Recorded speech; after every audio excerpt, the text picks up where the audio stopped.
part 3 ng ating Katakana Mastery course with YS Online. I am Dai Sensei and my mission is to make sure that by the end of this course, marunong na tayo magbasa, sulat, at pronounce ng Katakana alphabet ng Japanese.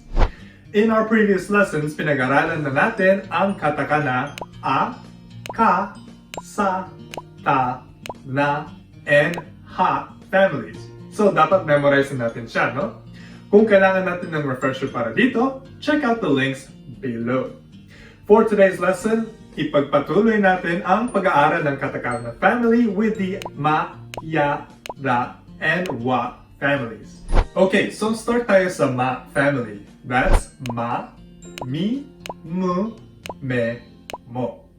First, si Ma. Ang katakana ni Ma, 2-stroke siya. Una, gagawa tayo ng pahalang na linya, tapos tatapusin natin ito with a diagonal line na pababang kaliwa. Tapos gagawa tayo ng isa pang diagonal na linya na baliktad naman. Ito ay ating Ma. Next, si Mi. Si Mi naman ay 3-stroke siya.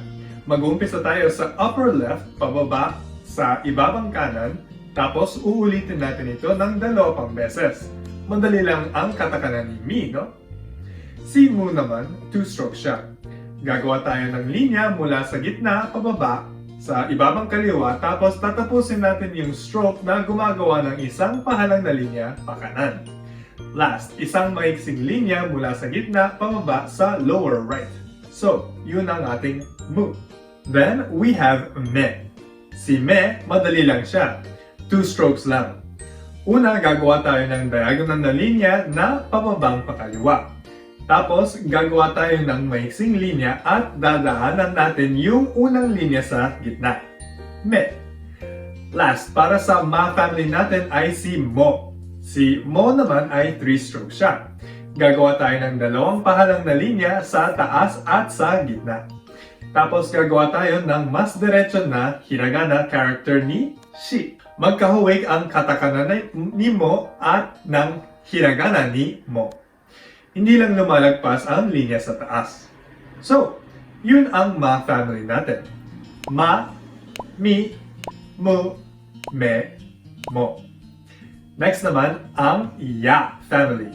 Ya, Yu, Yo. Para kay Ya, 2 strokes lang siya. Gagawa tayo ng isang linya na nakaslant pataas na may bounce back pababa. Tapos gagawa tayo ng isang patayong linya na nakaslant ng konti pakanan. Yun ang ating Ya. Next, si Yu. Si Yu naman, 2 strokes lang siya. Gagawa tayo ng pahalang na linya na maikse, tapos ibababa natin siya.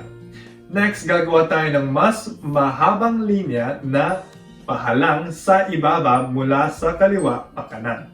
Yu. Last para sa Ya family ay ang Yo. Ang Yo naman, gagawa tayo ng pahalang na linya sa taas, tapos ibababa natin ito.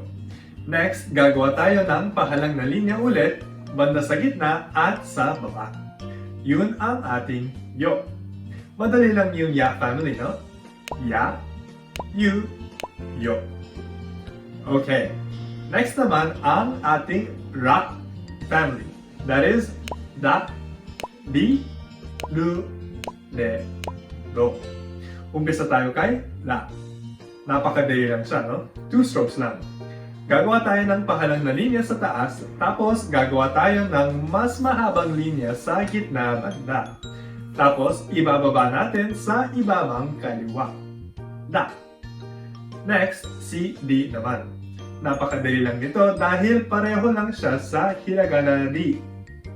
Gagawa tayo ng isang linyang patayo na maiksi sa kaliwa, tapos isa pang patayong linya na mas mahaba sa kanan. Ang susunod ay si Du, 2 strokes lang siya.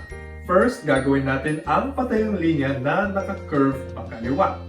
Tapos, gagawa tayo ng patayong linya na may bounce back na pataas sa huli, no? Yun ang Du.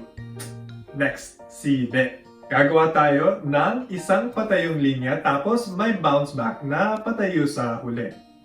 De. Madali lang, no? Next for the La family is Ro.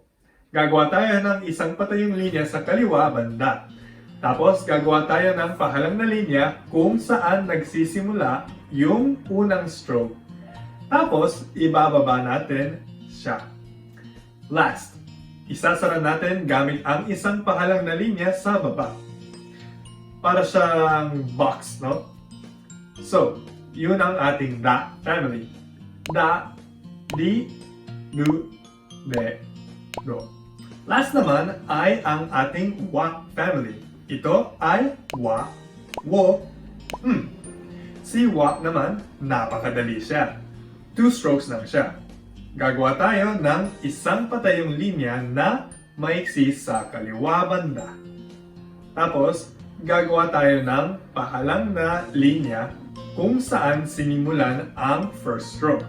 At tatapusin natin siya gamit ang isang diagonal na linya pababa. Wa. Next, ang wo naman. 2 strokes lang din siya. Uumpisahin natin siya sa second stroke ni wa. Gagawa tayo ng isang pahalang na linya, tapos isang diagonal na linya pababa sa babang kaliwa. Tapos, lalagyan natin ng isang pahalang na linya sa gitna. Last for today, ang adopted natin sa wa family na si Gagawa tayo ng isang diagonal na linya mula sa kanang taas pababa. Tapos, gagawa tayo ng isang kurba na linya, this time mula sa ibabang kaliwa papunta sa kanang itaas. Napakadali lang niya, di ba? So, yun ang ating wa family. Wa, wo, Okay, dito tayo magtatapos sa lesson natin ngayon. Kung napabilis ng konti yung video natin, feel free to watch this again and review para makapag-aral kayo ng maayos. Make sure to stay tuned to our videos as we tackle lessons from textbooks that will help you pass the JFT exams as well as the JLPT exam, NAT-Test, and the J-Test. If you enjoyed this video, be sure to like and subscribe and turn on that notification bell on para malaman natin kapag may bago na kaming videos para sa iyo. Don't forget to share with your friends so that they might learn a thing or two about the Japanese language and possibly study for their JLPT, J-Test, and NAT-Test. For YSNLC, my name is Dice. Thank you for watching and I'll see you guys in the next video. Ja, mata ne!